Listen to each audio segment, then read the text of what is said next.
Bienvenue pour cette présentation de matière numérique pour le mois de septembre 2022. Donc, pam, les 3 premières images. Donc ça, c'est des images qui ont été faites à Genève pendant une petite phase de développement. En fait, à chaque fois que je le peux, c'est sur mon appareil photo évidemment, je teste un petit peu l'état de mes applications. Et là, donc, encore un jour, un beau jour pour prendre l'apéro le soir. Ou un jour où je vérifie ma chaussure. Là, j'étais en train surtout d'expérimenter avec mon générateur de présélection aléatoire, de voir un petit peu les rendus, si ça rendait bien, s'il y avait des choses qui n'allaient pas améliorer. Et à nouveau plutôt content, bon, voilà, un peu de l'autosatisfaction, mais j'étais content du résultat. On peut aussi le voir sur l'image de droite, là, c'est au port de la rive droite de Genève, dans la rade de Genève. C'est une ancienne grue pour lever les bateaux, avec des équipes là, qui sont en train de lever un bateau. C'est une grue qui date du 19e siècle, qui est encore utilisée. C'est juste en face d'un de ces grands hôtels de la Riviera genevoise. Voilà, donc ça, c'est rendu donc là, ces 3 images ont été faites avec Camaré, mon application principale, où pratiquement tous les paramètres sont éditables. Les 3 photos suivantes, même chose. Là, il y a des choses qui sont en ce moment, au moment où j'ai pris ces photos, je suis en train de développer certaines choses, mais je suis un petit peu en train de nettoyer le code des applications et de tester justement ces presets aléatoires, ces présélections aléatoires. Et dans Camaré, il y a un éditeur donc expérimental. Quand on prévisualise l'image qui vient d'être prise, on rentre dans cet éditeur et on peut relancer les processus de traitement d'image. Et donc là, 3 versions d'une photo prise depuis un avion. Là, c'était en partance, je pense, pour Reykjavik. Et donc 3 rendus extrêmement différents d'une même scène. À nouveau, là, avec pour ceux qui connaissent mes applications, il y a 2 bus principaux de traitement de l'image qui fonctionnent en tandem. Un traitement d'entrée, qui sont les ensaturateurs, et un traitement de sortie, qui sont les filmulateurs, et qui rajoutent de la texture qui se complète et qui donne ce genre de rendu. À nouveau, la 3 images, donc là c'est à Reykjavik. Ces algorithmes se retrouvent dans différentes applications, donc je teste un peu mes différentes applications et toujours en train de tester mon générateur aléatoire de présélection. À gauche, c'est en utilisant l'application Digital Pola, qui est celle qui a le moteur le plus récent, donc qui va rester. Ces moteurs sont très similaires, les algorithmes sont un peu les mêmes, mais les moteurs sont un petit peu différents et le rendu risque d'être quand même différent. Et donc Digital Pola, là, avec l'indication de quel est l'ensaturateur, là c'est RDR, avec le filmulateur FGX Mini, et son code barre pour exporter et importer entre les applications, exporter la présélection générée. Et les 2 images, celle de centre et de droite, sont faites avec Camaré.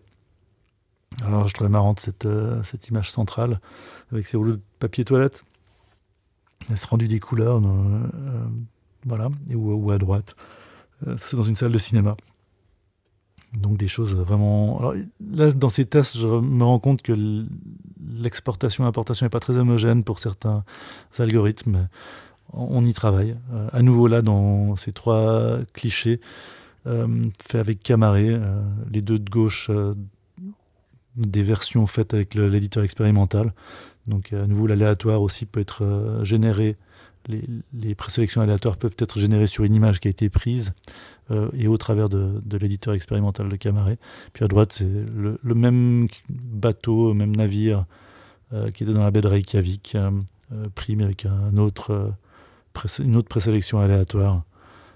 Voilà, donc des tests qui me permettent à moi de voir si je suis satisfait, même si j'aime pas la photo en elle-même, mais si techniquement ça me semble cohérent. Et c'est quasi infini le nombre de présélections et le nombre de traitements qui peuvent sortir de ce moteur. Donc j'essaye et j'attends de voir s'il y a des choses qui me plaisent vraiment pas d'un point de vue technique, si je peux affiner certaines choses dans le moteur.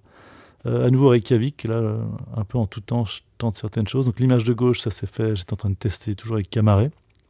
Et l'image de droite, c'est une dual photo. Je l'ai mise là, pas pour montrer ma tête, mais là, les 2 photos, la dual photo à droite, donc café et de ma tête. En fait, ça, c'est une photo qui est prise simultanément des deux côtés de l'appareil, avec une ancienne application, qui est une des premières applications photo que j'avais mise en ligne, qui est Dual Photo, qui était faite pour faire de la dual photographie en réseau ou de la dual photographie simple. Je trouvais amusante, c'est vraiment une des premières applis qui marche encore. Et à gauche, c'est une photo prise de l'endroit où j'ai pris la dual photo, de la marina de Reykjavik. Là, je pense que je suis déjà dans le quartier de Grandi. Voilà, en tout cas, je suis vraiment dans la marina. Il y a un endroit qui s'appelle le Café Vagnin, qui fait très bon café et qui est vraiment un endroit historique aussi, qui est assez sympa, pas très touristique. Ces 3 clichés, donc à nouveau 3 clichés. Ce mois-ci, je vais vous présenter des images qui sont... Il va y avoir des développements après, mais ce début est un petit peu, surtout moi, en train de tester le générateur aléatoire de présélection pour voir un peu ce que ce moteur peut rendre. Voilà, 3 versions très différentes de rendu que j'utilise en fait un peu dès que j'ai un petit moment où je me dis tiens, je vais tester, voir ce que ça donne avec cette scène. J'essaie de voir en basse lumière, en haute lumière, en mangeant. Donc ce mois-ci, fait pour mes applications, une des applications que je développe qui s'appelle Darkcam avait déjà une option de flash, mais les autres n'avaient pas l'option flash. Donc j'ai intégré sur les différentes applications, là c'est dans ces 3 clichés, c'est au moment où j'étais en train de tester l'application Digital Pola à qui je rajoutais ces options. En fait j'ai rajouté l'option flash, donc l'image de gauche c'est sans rien, l'image tout à droite c'est avec flash, mais en fait sur ces appareils photo il y a aussi entre guillemets, un mode lampe de poche. Et donc, on peut aussi prendre une photo en mode lampe de poche. Et voilà 3 exemples du rendu très différent qu'il peut y avoir entre la douceur un peu plus... Enfin, une plus grande douceur de la photo prise avec la lampe de poche qu'avec le flash. Peut-être moins bien exposé, mais qui est un peu plus naturel. Voilà un exemple avec Digital Pola. À nouveau, là, donc là, je pense que je suis en train de revenir de Reykjavik et probablement en train de repartir quelque part. Voilà. Des essais aléatoires de ce générateur qui, pour le moment, fonctionne assez bien. Je pense que la manière de fabriquer, j'essaie de prouver un peu la logique derrière ce générateur de présélection. Et ça m'a l'air d'être... Je pense que qu'il va rester comme ça, parce qu'il permet de faire vraiment des choses qui sont extrêmement différentes. Voilà, à nouveau, c'est 3 versions différentes. Donc là, c'est effectivement en allant sur Londres, à gauche, donc avec les rendus noir et blanc aléatoires. Donc image de droite, image de gauche, c'est du Camaré. Au centre, Digital Pola. Dans ces dernières présentations, je mets en avant le fait de bien choisir sa place dans un avion quand on voyage. Ça marche aussi pour le train et la voiture, évidemment, ou pour un bus. Et là, c'est le halo qu'on voit sur l'image de droite. Ça, c'est ce grand gratte-ciel à Londres qui s'appelle The Shard, qui avait eu des problèmes de réflexion, qui causait des problèmes thermiques dans la rue, qui faisait un effet de chaleur, qui faisait fondre certaines choses dans la rue à cause de la réflexion. Et là, on passe, c'était juste au bon moment. J'attendais de passer. Je ne pensais pas avoir cette image avec le soleil directement dedans, mais voilà, parfois il faut s'attendre à quelque chose qui arrive, en sachant un peu comment se placer et à quel moment de la journée on est. Voilà. À nouveau, là, des photos un peu aléatoires dans Londres. Pour ceux que ça intéresse, la présentation qui a déjà été postée en photographie plus traditionnelle montre une autre approche de la photographie que j'ai eue sur Londres avec un équipement plus traditionnel, mais là c'est vraiment de la photo aléatoire pour tester mes logiciels et mes algorithmes. Et à nouveau, même chose ici, sauf que là, à Londres, j'ai commencé à développer un nouvel algorithme. Jusque-là, j'avais pas grand-chose de concret. J'ai pas grand-chose de concret là non plus, mais j'ai suffisamment pour commencer à tester en pratique à l'extérieur.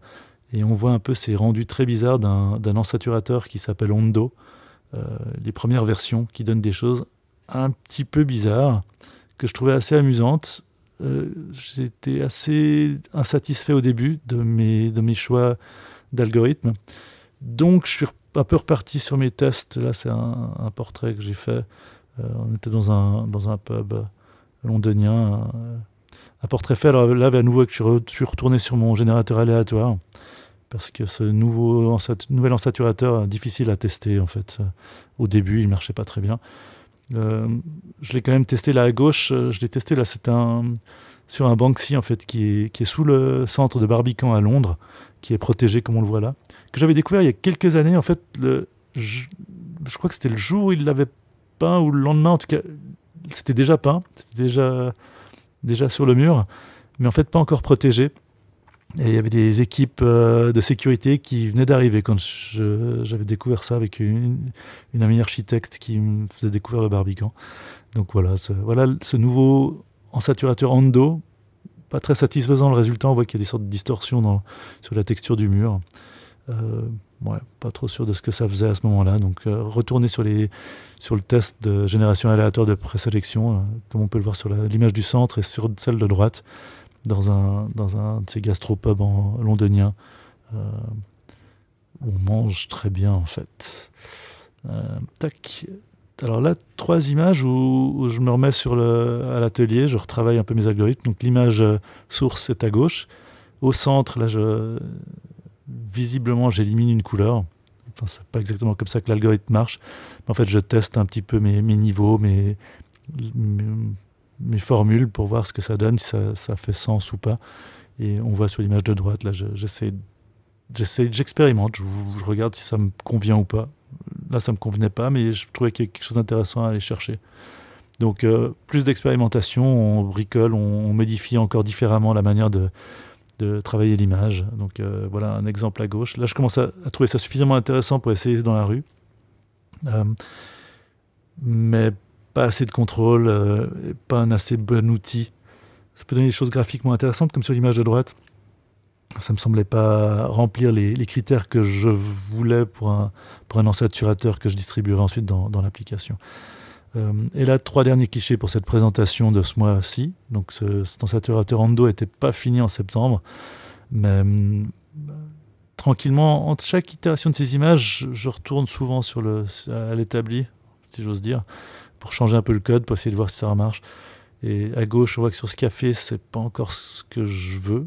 Et l'image du centre et l'image de droite, là c'est l'ordre du travail, ce sont des découpes en fait pour un de mes livres qui est lié à un projet de 2007 qui s'appelait The Booty Machine, une sorte de preuve de concept des applications photographiques sur téléphone qui ont en gros amené à de la lomographie sur smartphone, comme on peut l'avoir sur un iPhone. Ça, c'était avant 2007, donc c'est l'année de sortie de l'iPhone, mais c'était une application qui tournait sur Sony Ericsson et un livre qui retrace les premières photos faites en 2007 avec cette plateforme de production de photos.